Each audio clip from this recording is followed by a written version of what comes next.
The third episode of The Rings of Power suggests that Adar, not Sauron, may be Morgoth's real heir. The Lord of the Rings, The Rings of Power, which is set in the Second Age of Middle-earth, examines the effects of defeating Morgoth.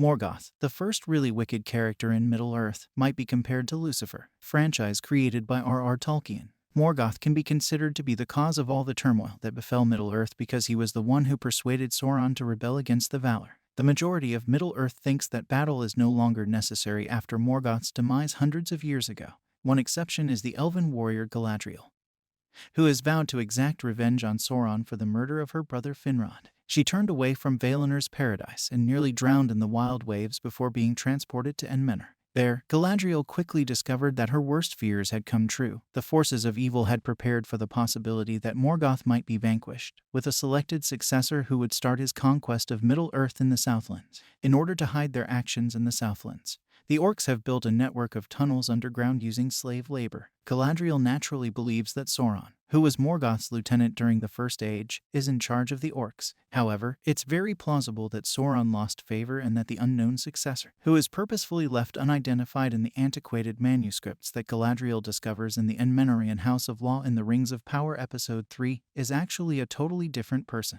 Episode 3 of The Lord of the Rings, The Rings of Power, Adar, has a significant plotline in which captive elves try to escape in order to call in reinforcements and destroy their foes. Adar, the orcs' commander and a unique character developed for the show, is introduced near the conclusion. He is reportedly a fallen elf, which is a radical divergence from Tolkien's own fiction considering that he abandoned the notion that elves might succumb to the shadow. The term Adar employs seems to indicate his elf heritage because Adar is an elvish word that is thought to mean father in English. It's reasonable to assume Adar's title means he was the one who actually created the orcs, as their origin has always been a mystery in Tolkien's writing, with the author considering numerous alternatives. Adar is generally thought to be one of Sauron's lieutenants because Sauron used a different name in the Rings of Power, but this is only an assumption. Adar is an original character, so we don't know what rank he had in Morgoth's troops. If he is the one who created the orcs, he would make a good successor since he could perhaps breed or break other people to produce more orcs. Because Morgoth's adversaries would be obsessively focused on locating and eliminating Sauron,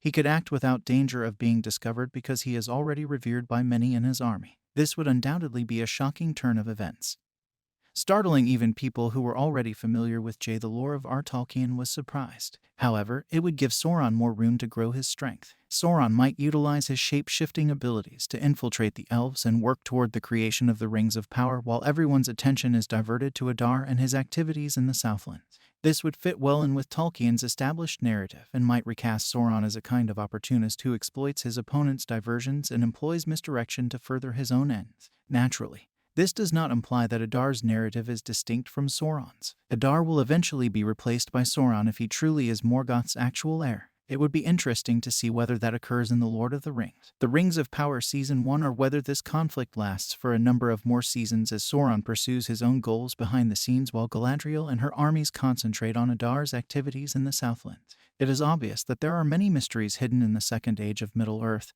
and it will be exciting to see them revealed. Thank you for watching. Please don't forget to comment, subscribe, and give us a like.